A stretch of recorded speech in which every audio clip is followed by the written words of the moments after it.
बच्चों, आज हम सर्ट्स और इंडेक्सेस में क्वेश्चन ले रहे हैं एक और।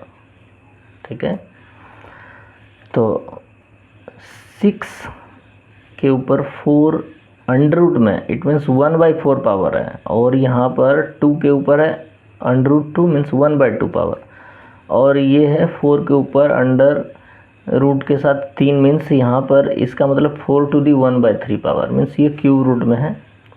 तो इस तरह से इसको हमें आरोही क्रम में लिखना है, इसे इंग्लिश में असेंडिंग ऑर्डर में मीन्स राइट करना है इसको हमें असेंडिंग ऑर्डर में, हिंदी में कह सकते हैं आरोही क्रम में। अब हम इसका सॉल्यूशन इस तरह से लेंगे। सबसे पहले ये जो है इसको हम लिख लेते हैं, इसकी पावर 1/4 हो गई, और √2 का अगर हम लिखें इस तरह से तो 2 की पावर 1/2, और 4 के ऊपर इस तरह से पावर है क्यूब रूट वाला, तो 4 टू दी 1/3 पावर हो गया। ऐसे सवालों के लिए हमें सबसे पहले क्या करना है, इसके पावर को सेम करना है। तो इसके लिए हमें क्या करना है, इसका एलसीएम लेते हैं। किसका? 4, 2, 3 का एलसीएम। तो अगर आप 4, 2, 3 का एलसीएम लेते हैं तो 4, 2 और 3 का एलसीएम चेक कर लीजिए, तो हुआ 3 2 6 2 12, कितना हुआ एलसीएम? 12 हो गया। ठीक है, तो सबसे पहले एलसीएम हमने ले लिया। अब 12 जैसी आए तो हमको क्या करना है, इसमें नीचे सब में 12 हमें 12 पूरा करना है। तो अब इसके लिए हम क्या करेंगे, इसमें 6 इसकी 4 के लिए 12 करने के लिए हमें 3 से मल्टीप्लाई करना पड़ेगा, और इसका रिजल्ट हो जाएगा 6 की पावर 3/12। चलिए इस दूसरे वाले को देखते हैं। ये तो हो गया मेरा ये।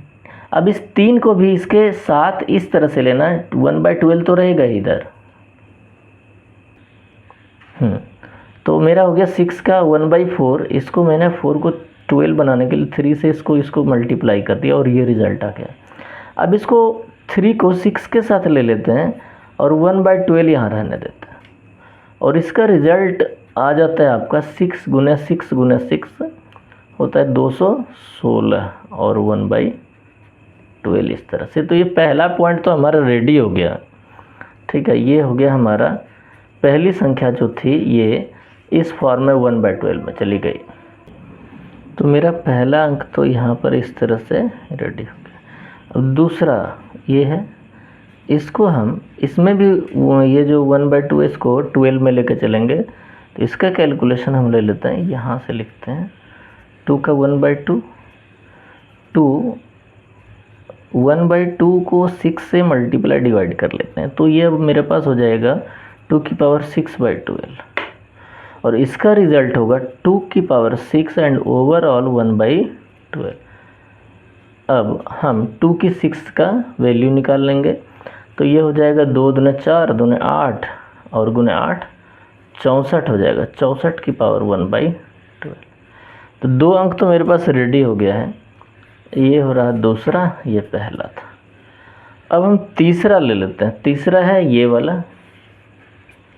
ठीक है, और इसका रिजल्ट मीन्स 4 का 1/3 पावर है। अब इसको भी मुझे 12 करना है, तो मैं 4 से मल्टीप्लाई और डिवाइड कर देता हूँ। 4 की पावर हो जाएगी 4/12, और फिर इस 4 को मैं 4 के साथ इस तरह से ले लेता हूँ, और इसके ऊपर 1/12 आ गया।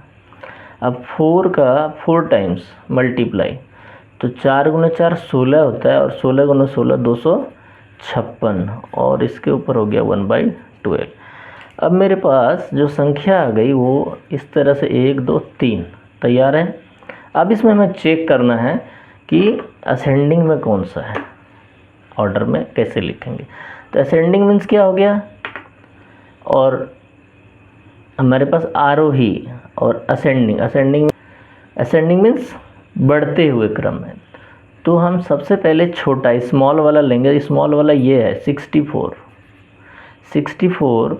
तो मैं यहाँ लिख देता हूँ इसका 1/12 है ना, और इससे बड़ा कौन सा है 216, ये इसके ऊपर 1/12, और इससे बड़ा है 256 के ऊपर 1/12।